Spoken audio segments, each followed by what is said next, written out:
If you want to know why most people lose money in the market during unstable times, the answer is usually not that they lack headlines. The answer is that they do not understand where money goes. When a headline changes, they think the market is a voting machine on news. I think that is far too naive. The market is a river system. Money is always flowing somewhere. It rarely disappears. It rotates. It leaves one pocket of fear, rushes into one pocket of hope, hides in one pocket of protection, then comes back out the moment the pressure changes. That is the mother line here. The market is not really trading war or peace. It is trading money rotation between risk, protection, and opportunity. And if you do not understand that, every volatile week feels like chaos. If you do understand it, the same week starts to look like a map. Right now, most people are staring at the same set of frightening words: ceasefire, oil strait, missiles, retaliation, sanctions, tech sell-off, rebound. They hear those words, then they do what frightened investors usually do. They ask one primitive question: is this good or bad?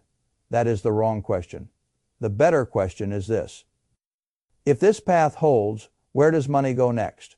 And if that path breaks, where does money run instead? That is how I want you to think, because the market is not paying the highest returns to the people who can repeat the loudest opinion. It pays the highest returns to the people who can anticipate the next rotation before the crowd notices the turn. I learned a long time ago that in uncertain periods, people become obsessed with being directionally correct and forget that the larger opportunity often sits in positioning. A market can be scary and still go up. A market can receive bad news and still rally. A market can get a ceasefire and still punish the assets you thought would benefit first. That is because the market does not merely process events. It processes positioning around those events. If people are already heavily hidden in safe trades, a little relief creates a powerful move. If people are already complacent inside risk, a little fear creates a violent unwind. Price is not just about what happened. Price is about how crowded everyone already was before it happened. That brings me to the first mechanism, which I call the positioning vacuum. A positioning vacuum appears when a large amount of capital has stepped back, reduced leverage, sold risk, or emotionally prepared for disaster.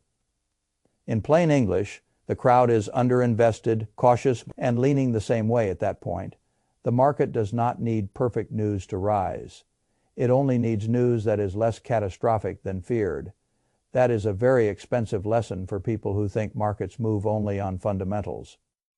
Suppose institutions had spent weeks slashing exposure, reducing borrowed trading capacity, and hiding in low volatility corners while talking themselves into the belief that danger was everywhere. Now suppose the situation does not become wonderful. Suppose it merely becomes less bad than they prepared for. That can be enough. Not because earnings suddenly doubled, not because the economy became flawless, but because under-positioned money must come back in. And when under-positioned money comes back in, it does not tiptoe, it chases. It chases because it is not just buying, it is catching up. That is the second mechanism. I call it the leverage snapback. The average person hears the phrase hedge fund leverage and falls asleep. I understand why. It sounds like technical wallpaper. But once you strip away the jargon, it becomes very simple. Large pools of capital do not just use their own money. They often use borrowed money on top of it. When they feel confident, they extend. When they feel fear, they pull back. The difference between those two postures matters enormously because it changes how much buying power is waiting on the sidelines. When leverage has been cut hard, a relief scenario becomes more explosive than most retail investors imagine. Why? Because it is not merely a vote of confidence. It is an operational reset. Funds that had crouched now have room to stand up. Funds that had sold now have to rebuild. Funds that hated a sector now have to chase it higher or risk underperforming everyone else. That is why a market can make a fool of the public, even when the public has the news exactly right. If the public says the ceasefire is fragile and the market still rallies, that does not mean the market is irrational. It may simply mean the market is forcing under-positioned professionals to re-enter a trade they had already abandoned. Now let me make this concrete. When a relief regime arrives, the The first money often runs toward the places that were hated most, sold hardest, and still have real earnings power underneath them. That is why technology becomes so important in a moment like this. People think tech is just a story about gadgets, apps, or artificial intelligence. In reality, during a rotation, tech often becomes the cleanest expression of three powerful forces at once. It has liquidity, it has scale, and when fear has knocked it down, it has room to rebound violently if earnings remain intact. That is the third mechanism. I call it the quality slingshot. A quality slingshot happens when a strong sector with real cash flow and real long-term relevance gets temporarily treated like a disposable luxury, because the macro environment scared everyone. Once the macro pressure eases even a little, the selling looks excessive in hindsight, and money rushes back, not because the sector became perfect, but because it was mispriced. I want you to notice something subtle here. The greatest rallies are often born not from universally loved assets, but from deeply mispriced excellent assets. That distinction matters. A mediocre company in a fashionable sector can still disappoint you. A very strong company in a hated sector can become a gift. This is why I have always preferred arithmetic over mood. If I see businesses with real earnings, real balance sheets, real relevance to the future, and real room for sentiment to normalize, then I become interested. Not because I enjoy excitement, but because markets regularly hand out temporary discounts, whenever the crowd forgets the difference between volatility and impairment. And right now, many investors have forgotten that difference. Again, they see big technology and imagine pure risk. I see something else. I see the part of the market most likely to benefit when fear, underpositioning, and improving expectations collide, especially if earnings come in better than the crowd had emotionally prepared itself for. This is where the fourth mechanism enters. I call it the earnings bridge. A lot of people think macro events and company earnings live in separate universes. They do not. One of the strongest bridges in markets is the moment when a macro cloud begins lifting right as earnings season approaches. If a sector was heavily sold because of macro anxiety, then decent or strong earnings do not arrive into a neutral setup. They arrive into a dry field looking for a spark. That combination can be powerful beyond what the average investor expects. You have undervalued businesses, cautious positioning, reduced leverage, and a calendar event that can force institutions to update their narrative quickly. That is how a hated sector becomes a sharp rally. Not because investors became philosophical, because the arithmetic of underownership meets the arithmetic of better than feared results. This is why I do not like simplistic phrases like, "the market is back," or "the rally is fake." Those phrases are too lazy for serious money. What matters is whether cash is underallocated to a group of assets that still possess durable earnings power and narrative oxygen. If that is true, then a relief phase can go much further than people emotionally expect. Now, I also want to talk about retail investors because they play a different role. They are not the biggest force at the opening turn of a rotation, but they are often the accelerant after the turn begins. That is the fifth mechanism. I call it the crowd chase relay. Retail investors tend to sell late during fear and buy late during relief. That pattern is not moral weakness, it is human weakness. Most people need confirmation before they move. They do not buy the turn. They buy after the turn has embarrassed them enough. So what happens in a relief phase? First, institutions who had cut exposure begin re-entering. Then performance pressure forces the laggards to do the same. Then retail, seeing green screens and hearing that the worst may be over, starts to rush back in. That second and third wave can extend rallies beyond what fundamentals alone justify in the short run. A market that looked dead can suddenly feel unstoppable, not because the world became stable, because positioning, leverage, and crowd behavior stacked on top of one another. That is why a disciplined investor must always separate the beginning of the rotation from the euphoria phase of the rotation. Early rotation is often attractive. Late chase is often where people give back intelligence. I want to stress something here. I am not interested in telling you to love risk. I am interested in teaching you to recognize when risk is being repriced, because fear had become crowded. That is a different thing entirely. Now let us talk about the other branch, because every serious market map must include both roads. The crowd is always eager to listen to the bullish version. I am more interested in the branching structure itself, because in a fragile geopolitical, you do not get to think in a straight line, you must think in regimes. That is the sixth mechanism.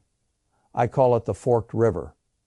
A forked river market is one where the same broad set of headlines can suddenly send money in two radically different directions, depending on whether a critical assumption holds or breaks. If a ceasefire holds, money rotates toward risk, growth, lower, dollar expressions, and the sectors most beaten down by macro fear.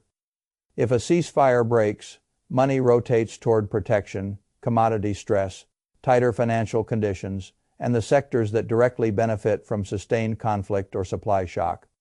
Same world, different river channel. Most people get trapped because they emotionally marry one narrative and then treat any deviation as unfair. I try not to do that. I want a map for both scenarios. If calm holds, I want to know where money likely runs. If calm collapses, I want to know where it hides. That makes me harder to panic and harder to seduce. If the negative regime returns in force, then oil changes character. It stops being a short-term fear trade and becomes an active tax on the rest of the market. The dollar firm's high beta growth gets hit. Airlines suffer, consumer exposure gets fragile. The economy begins carrying a heavier uncertainty premium. Meanwhile, energy producers, service companies, pipelines, select defense names, fertilizers, and other conflict. Benefit areas begin absorbing the frightened money that just fled everything else. That does not make them automatically great long-term investments at any price. It makes them the destination of urgent rotation in that regime. And that is exactly my point. The market is constantly showing you where money is moving. But if you are emotionally attached to a single opinion, you miss the movement. I have seen this mistake all my life. Someone says, "I am bullish." Another says, "I am bearish." Both are usually speaking too broadly to be useful. I prefer a different sentence. If this condition holds, these are the likely beneficiaries. If that condition breaks, these are the likely shelters. That is not fence. Sitting. That is professional thinking. The seventh mechanism is what I call the dollar mirror. One of the easiest ways to understand a branching market is to watch what happens to the dollar. In a relief scenario, the dollar often softens as appetite for risk improves and capital broadens out into assets that had been ignored or suppressed. In a renewed conflict or supply shock scenario, the dollar often firms because fear demands liquidity and safety in the old reserve system. That matters because the dollar is not just a currency measure, it is a mirror reflecting which regime money thinks it is entering. If the dollar weakens, that can support precious metals. Certain miners select cyclicals, small caps, and the parts of the market that breathe more easily when macro stress is fading. If the dollar strengthens on renewed danger, it can pressure those same areas while reinforcing the move into protection and conflict-linked assets. Again, it is the same lesson. Money is not voting on ideology, it is rotating through a map. The eighth mechanism is what I call the sentiment spring. A sentiment spring gets compressed when everybody leans too far into fear.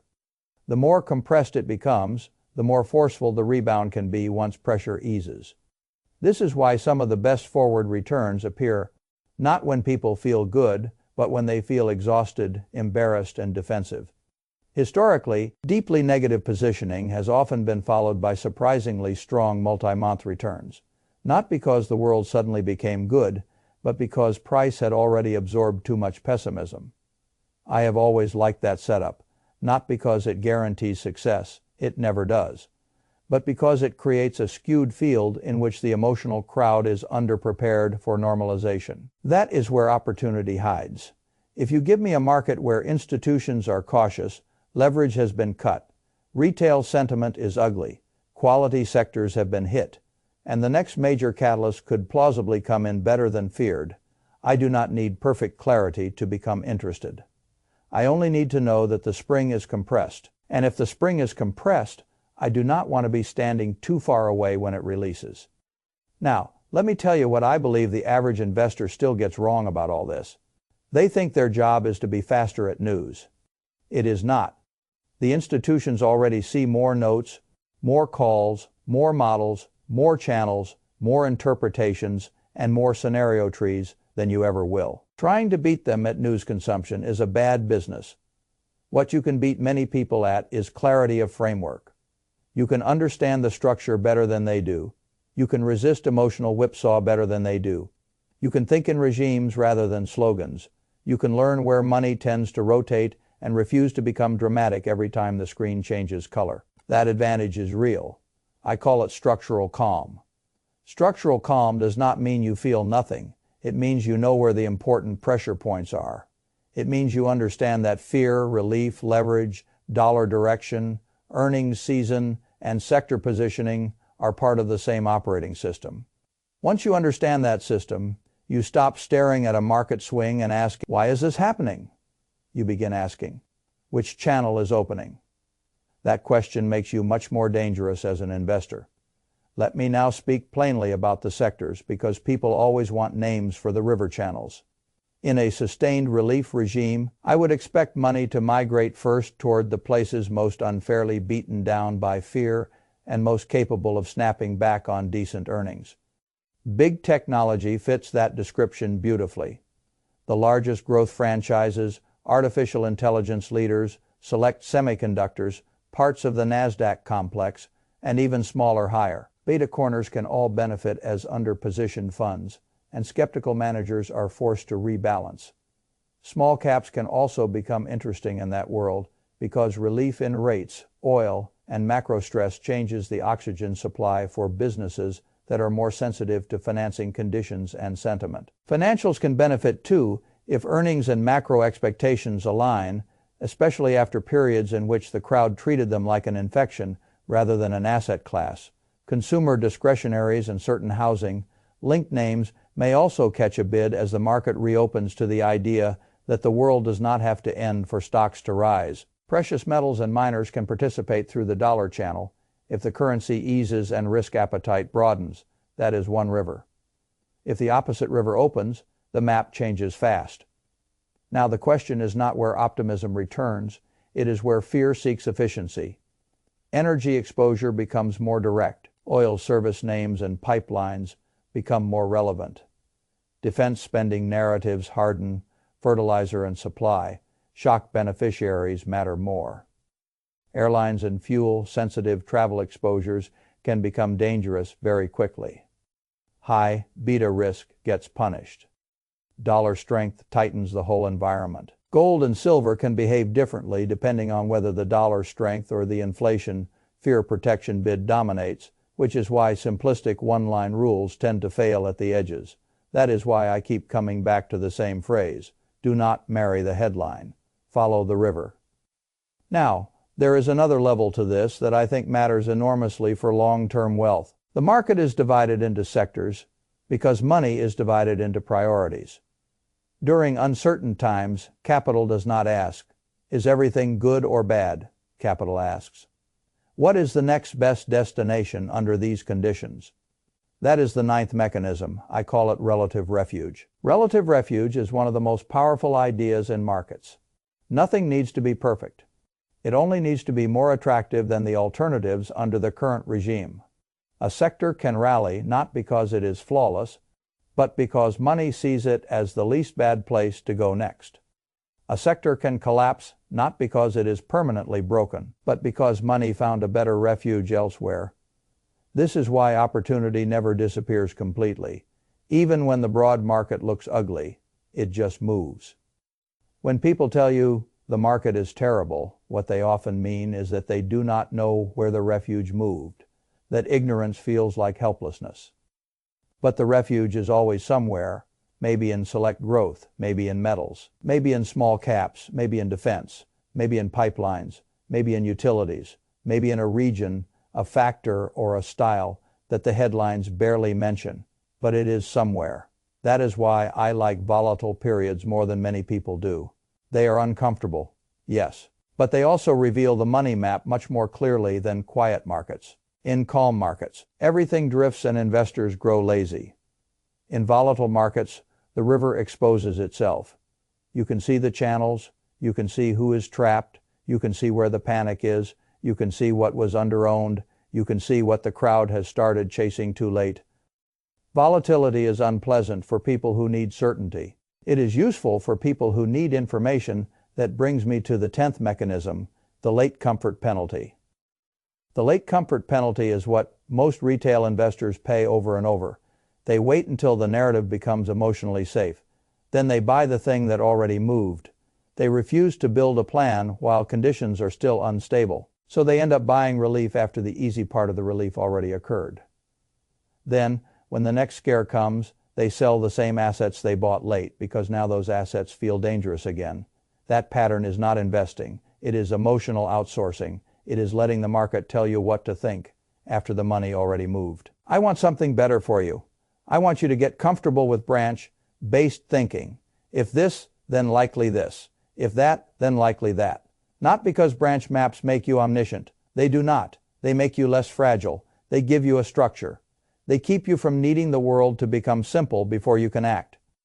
I have always believed that the biggest difference between weak investors and strong ones is not intelligence. It is emotional architecture. Weak investors need one clean story. Strong investors can carry two conditional stories at once without falling apart. That is maturity. And if you can do that, then you stop trying to be a fortune teller and start becoming a better allocator. So let me tell you the way I would summarize this whole landscape in one sentence. If calm holds, own the hated quality that money must rotate back into. If calm breaks, own the protection that capital must hide inside. That is not glamorous, but it is useful, and utility wins more often than drama. Now, I do not want you to misunderstand me. I am not saying every bullish branch will succeed, or that every risk asset is suddenly a bargain. Because one report or one policy note sounds confident. I am saying the framework matters more than any single note. Professional investors are always gaming out flows. They are asking what positioning looks like, where leverage sits, how crowded each side has become, what earnings might do, what the dollar may reflect, and which sectors are best built for the next probable regime. That is the process. If you borrow that process, you do not need to borrow anyone's certainty. And certainty is usually what hurts people most. Because once they feel certain, they size too big, think too narrowly, and stop respecting branches. I would rather be structurally prepared than theatrically confident. That is especially true in a market built on moving geopolitical assumptions. If you build your thinking around the river instead of the headline, the whole world changes. A ceasefire is no longer just political language. It is a possible opening of a risk channel. A broken ceasefire is no longer just scary. It is a rotation trigger. A technology rebound is no longer random. It is the result of underpositioning, leverage snapback, earnings bridge, and crowd chase. A move into defense or pipelines is no longer obvious only after the fact. It is visible in the branch map before it arrives. That is the real edge. Not secret access, not theatrical conviction pattern recognition, and that leaves you with a choice. You can keep reacting to every market jolt the way most people do, asking whether the news is good or bad, then chasing whatever looks strongest after the first move is already over. Or you can decide to think like money itself. You can ask where underpositioned capital must go if fear fades. You can ask where frightened capital must hide if conflict returns. You can ask which sectors are springs and which sectors are shelters. You can ask which assets are crowded and which are neglected. You can ask which branch the river is opening right now. That is a much better set of questions, because the market does not reward people for hearing the story loudest. It rewards the people who know where the money flows next. And in times like this, that difference is almost everything.